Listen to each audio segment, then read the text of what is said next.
We're not shareholders and investors or random regional users of power. Our identity is tied to our place on the earth. And water is a big thing as Native Americans. The hydroelectric system benefited everyone. Everyone needs electricity. But it really had negative impact on the tribes and on their cultures and on their livelihoods. We're getting back some of what was taken away from us. Of the 565 tribes around the country, there's only a handful of tribal utilities. I think it's so important for the tribes, whether they form a utility or they don't form a utility, to have the right and the opportunity to do it. We can do this. This is part of a one step to heal.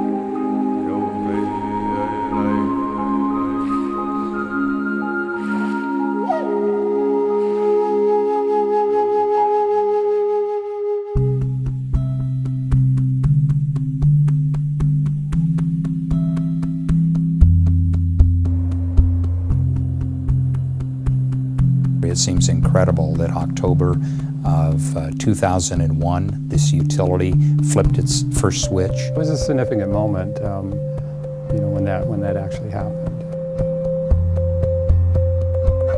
The costs of electricity were so key to the tribe's economic development function, which is really right at the heart of where Cow Creek was, I'd say 15 years ago. I mean, tribes can form utilities and take themselves rapidly into a hole doing it. We did a good cost comparison and determined that it was a cost-effective thing to do. As long as we can aggregate the capital and the knowledge. Because the tribe currently owned most of the facilities necessary, we only had to go out and buy a few facilities. We've since been able to take our utility, which was formed around getting the BPA power, and expand its role to telecommunications and gas and water and sewer. I started back in 2003. This wastewater lagoon was the first part of the utility that was built. This tribe has ownership of about 6 or 7 businesses. One, of course, obviously, is the casino. First casino established in Oregon. For the last 10 years, we have not had a rate increase. An RV resort, a truck and travel center, a fairly significant broadband telecommunications company. That'll be the 5,000 square foot high density data center facility. The savings that we've realized in terms of power pricing has allowed this tribe the capability of moving the projects forward. And so it's been a very powerful organizational expansion for the tribe. I think it's just really the beginning. It's gone by so fast. It's surprising that this 10 years has happened so quickly.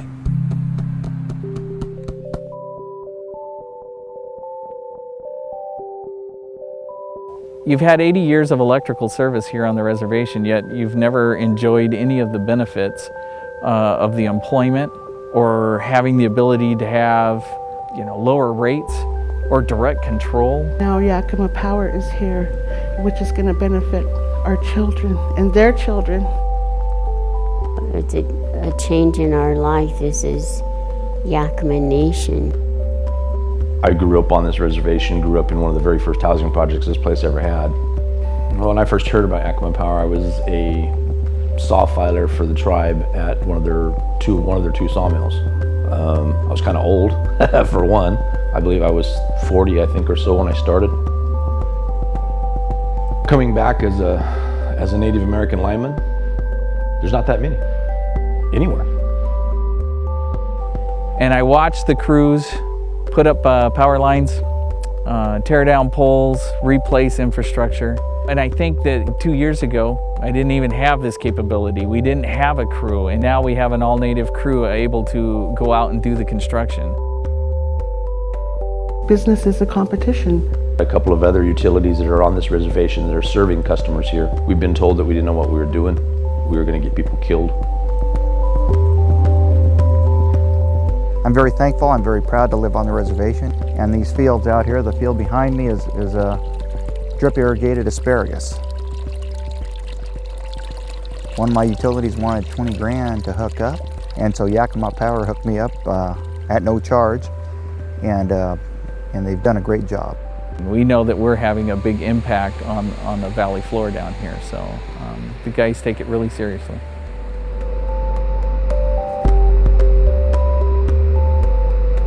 They're a family, and knowing that the electricity always has to stay on, and they're always there and ready to make sure it stays on for our community. It's a great opportunity for the young people of our nation to get involved in the electrical companies. All right, we got one southbound. Some of the guys who worked for Yakima Power when they were kids used to work on our sweet corn packing line. Now he's out there hooking up a fiber optic cable, you know. Actually, we're doing a repair on I think it'd be a 48 count. They're my neighbors. I understand that we're going to be provided online services to Yakima Power, and I'm anxious for that. I'm happy to see competition to the utilities who are used to having no competition. We're ready for the growth and the challenges. And this, new substation serves 86 homes. So we are looking to expand to about 400 homes here in the next 12 to 16 months. And that will be a 600, 800% increase from where we were at. And our goal is to get to 16 megawatts as fast as possible. Living in today's world, everything is technology and moves so fast. Changes happen overnight. The people that came before us, our ancestors, took care of us in certain ways that we benefit today. They weren't fearless. They were fearless, they did their jobs. It's a sign that time doesn't stand still. Yeah. It's also going to provide stability for our younger people, for the generations to come. And that's what Sovereign Control is all about, the ability to serve yourself. There's not anything that we can't do.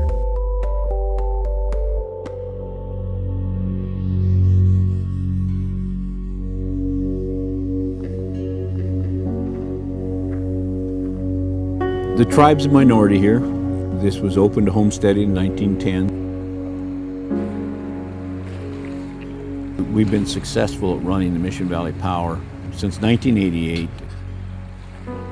This is my tribe, and this is where I'm from. Well, welcome to Mission Valley Power. It is a agreement between the Bureau of Indian Affairs and the Confederated Session of Kootenai Tribe on a 638 contract. I just hope it keeps going. The United States government, through the BIA, approves our budget, approves our rate changes. Make it work. Out of our 83 employees, we have about 66 that are tribal members. Job's been great for my family. The end of October will be my end of my 16th year.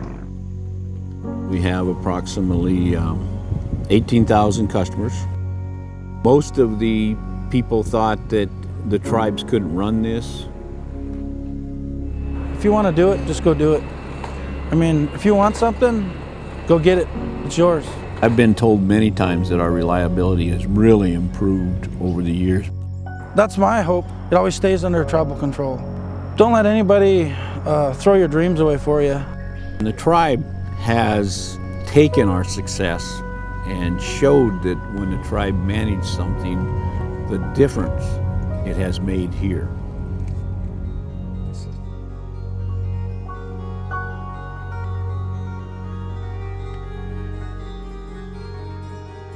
The tribes have done a really good job being full managers with the addition of their culture and their understanding of the history of these resources that dates way back. Every new generation of business people and tribal leaders in them has to relearn all of this anyway. I think that's part of what this project is about, so that we can pass this down through time. The biggest hurdle is making the decision to say yes. This is right and it's okay. Look to the future and say, this is what we want, whether it's serving the entire reservation or just a small piece. Whether it be reducing energy consumption through weatherization, developing their indigenous renewable resources, Or taking over somebody else's grid. and energy enables economic development. It also puts the tribe in the lead. Opening some of these doors has given the tribes a new way of stepping in and being part of all the negotiations that are related to the hydroelectric system. Think about it. It's raw and physical, tied to the rivers. So visceral and so important because of the fish and the wildlife issues and all that, but also enduring.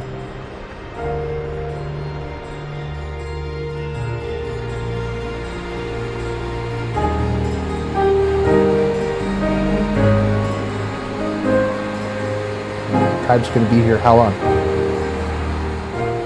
Forever.